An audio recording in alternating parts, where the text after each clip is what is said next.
Hello students, ये ionic framework का chapter first है। चैनल सब्सक्राइब करके बेल आइकन को हिट कीजिए ताकि चैप्टर सेकेंड आप देख सको। अगर आपको HTML, CSS और जावास्क्रिप्ट ये 3 लैंग्वेज आता है तो आपको आयोनिक फ्रेमवर्क ज़रूर सीखना चाहिए, क्योंकि इन तीनों लैंग्वेज के माध्यम से अगर आपको मोबाइल एप्लीकेशन बनानी सीखनी है तो आप आयोनिक फ्रेमवर्क को सीखते हो। तो जनरली आयोनिक फ्रेमवर्क 2 प्रकार का काम करता है मोबाइल एप्लीकेशन के लिए। सबसे पहला, मोबाइल एप्लीकेशन का UI डिज़ाइन कर देगा। जैसे देखिए यहाँ पे मोबाइल एप्लीकेशन का सैम्पल आपको दिखा, तो यहाँ जो आप फ्रंट में डिज़ाइन देख रहे हो उसे कहा जाएगा UI। तो इस प्रकार का UI या किसी भी प्रकार का मोबाइल एप्लीकेशन का UI डिज़ाइन करने के लिए हम आयोनिक फ्रेमवर्क का इस्तेमाल करते हैं। तो ये पहला काम था जो आप आयोनिक फ्रेमवर्क में करोगे। दूसरा, आयोनिक फ्रेमवर्क में आप नेटिव APIs को एक्सेस कर सकते हो। नेटिव APIs का मतलब होता है जो चीज़ डिवाइस में पहले से अवेलेबल है उन्हें एक्सेस करना। अब जैसे डिवाइस में पहले से क्या अवेलेबल होगा, कैमरा, उसके बाद क्या अवेलेबल होगा, ब्लूटूथ, साथ ही साथ वाईफाई हो गया, मोबाइल का सेटिंग्स हो गया, वाइब्रेशन हो गया, रिंग्स हो गया, अलार्म्स हो गया। तो जनरली ये सब क्या है, मोबाइल में पहले से मौजूदा नेटिव फंक्शनैलिटीज़ है, और इनको एक्सेस करने के लिए जो कोड आपको प्रोवाइड किया जाएगा आयोनिक के माध्यम से उन्हें कहा जाएगा नेटिव APIs। तो ये 2 प्रकार का काम आप आयोनिक फ्रेमवर्क से कर सकते हो। तो आप यूँ समझो, लगभग हर प्रकार का मोबाइल एप्लीकेशन आप आयोनिक फ्रेमवर्क से ईजिली बना सकते हो। अंतर ये होगा कि जब भी आप मोबाइल एप्लीकेशन को फाइनलाइज करोगे, प्रोडक्शन रेडी बनाओगे, तो ये तो आप जानते हो कि एंड्रॉयड के लिए अगर एप्लीकेशन बनेगा तो उसका एक्सटेंशन कोड होगा .apk, क्योंकि .apk फॉर्मेट में अगर फाइल होगा तो ही एंड्रॉयड ऑपरेटिंग सिस्टम इंस्टॉल होगा। और जैसे ही आप आयोनिक के माध्यम से एप्लीकेशन को बिल्ड करोगे और APK फॉर्मेट रेडी करोगे, तो उसके साथ साथ आपका एक ब्राउज़र भी असेंबल हो जाएगा। ब्राउज़र क्यों असेंबल होगा, क्योंकि गौर से देखिए HTML और CSS, जावास्क्रिप्ट आप ये 3 लैंग्वेज इस्तेमाल करोगे तो ये ब्राउज़र बेस्ड लैंग्वेज है। इसका मतलब इन तीनों लैंग्वेज के कोड को रन करने के लिए ब्राउज़र तो चाहिए। इसी वजह से जब भी हम आयोनिक में एप्लीकेशन को डेवलप करेंगे तो जिस वक्त एप्लीकेशन हमारा फाइनलाइज होगा, प्रोडक्शन रेडी होगा, ऑटोमेटिक उसके साथ ब्राउज़र असेंबल हो जाएगा, ताकि HTML, CSS और जावास्क्रिप्ट में जो आपने कोड किया है आयोनिक के अंदर वो एग्जीक्यूट हो सके। तो मोबाइल के फील्ड में जो भी ऑपरेटिंग सिस्टम्स फेमस है, जैसे कि iOS और एंड्रॉयड, इन दोनों के लिए एप्लीकेशन आप ईजिली बना सकते हो आयोनिक के माध्यम से।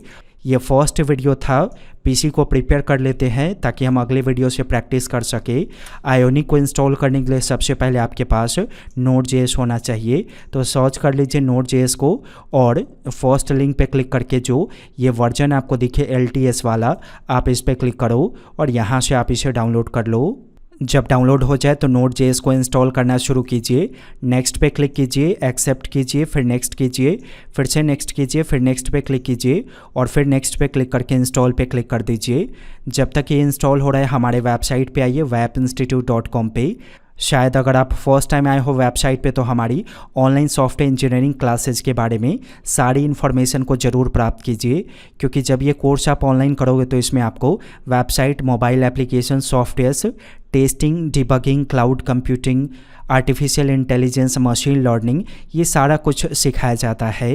बेहतर इन्फॉर्मेशन के लिए हमारी सेल्स एग्जीक्यूटिव को कॉल कीजिए, वो आपको सारी जानकारी दे देंगे। ज़रा देखिए, Node.js इंस्टॉल हो जाएगा तो फिनिश का बटन दिखेगा आपको। जब ये फिनिश हो जाए तो एक बार CMD को ऐसे ओपन करेंगे और यहाँ सर्च करके देखेंगे सही से कि क्या Node.js इंस्टॉल हुआ। यहाँ ऐसे सर्च कर लीजिए Node-v, एंटर प्रेस कीजिए। अगर वर्जन आपको दिख गया तो इसका मतलब समझिए सही से इंस्टॉल हो गया। तो यहाँ पे पहले Node.js इसलिए इंस्टॉल करेंगे क्योंकि आयोनिक फ्रेमवर्क को जावास्क्रिप्ट में बनाया गया है, और जब आप आयोनिक फ्रेमवर्क में कोड करोगे तो उसे एग्जीक्यूट करने के लिए Node.js होना चाहिए आपके PC में। इसीलिए सबसे पहले हम Node.js को इंस्टॉल करेंगे। अब चलिए आयोनिक को इंस्टॉल करते हैं।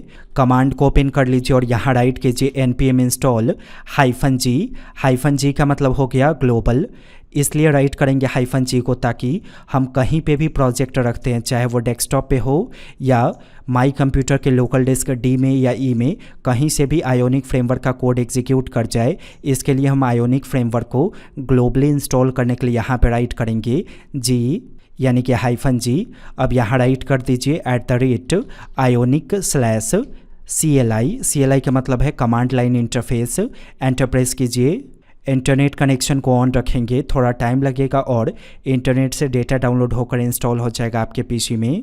फाइनली इंस्टॉल होने के बाद अपने आप आपको ऐसा दिख जाएगा सबसे नीचे में। आप समझ जाना कि इंस्टॉल हो गया। अब आप इसे कट कर दो और एक इम्पॉर्टेंट बात को समझो। आयोनिक में जो एप्लीकेशन आप बनाओगे उसे जब आप टेस्ट करोगे तो बाय डिफ़ॉल्ट वो ब्राउज़र में रन होगा। अब ब्राउज़र में रन हुआ तो मोबाइल एप्लीकेशन कैसे बनेगा? तो जनरली आयोनिक में जो डिफ़ॉल्ट प्लेटफॉर्म आपको प्रोवाइड किया जाता है वो ब्राउज़र बेस्ड होता है। इस वजह से जो भी आप एप्लीकेशन डिज़ाइन करोगे आयोनिक में वो डिफ़ॉल्ट रूप से रन होगा ब्राउज़र में। लेकिन आप चाहते हो वो मोबाइल एप्लीकेशन का रूप ले, .ap के फॉर्मेट ले, ताकि हम एंड्रॉयड में इंस्टॉल कर सके। तो उसके लिए आयोनिक के साथ कोर्डोवा को पढ़ते हैं। तो मोबाइल एप्लीकेशन का UI डिज़ाइन आप आयोनिक से कर लोगे और फिर उसे जब आपको AP के फॉर्मेट में बनाना होगा तो कोर्डोवा का इस्तेमाल करेंगे। ओके, क्योंकि सिर्फ आयोनिक के माध्यम से आप उसे AP के फॉर्मेट नहीं दे सकते हो, यानी कि आप अपने एप्लीकेशन को इस लायक नहीं बना सकते हो जिससे वो एंड्रॉयड ऑपरेटिंग सिस्टम में इंस्टॉल हो। वीडियो पसंद आए तो लाइक कीजिए, चैनल सब्सक्राइब करके बेल आइकन को हिट कीजिए, वेबसाइट पे विजिट कीजिए, हमारे एग्जीक्यूटिव को कॉल कीजिए अगर कोई जानकारी चाहिए तो।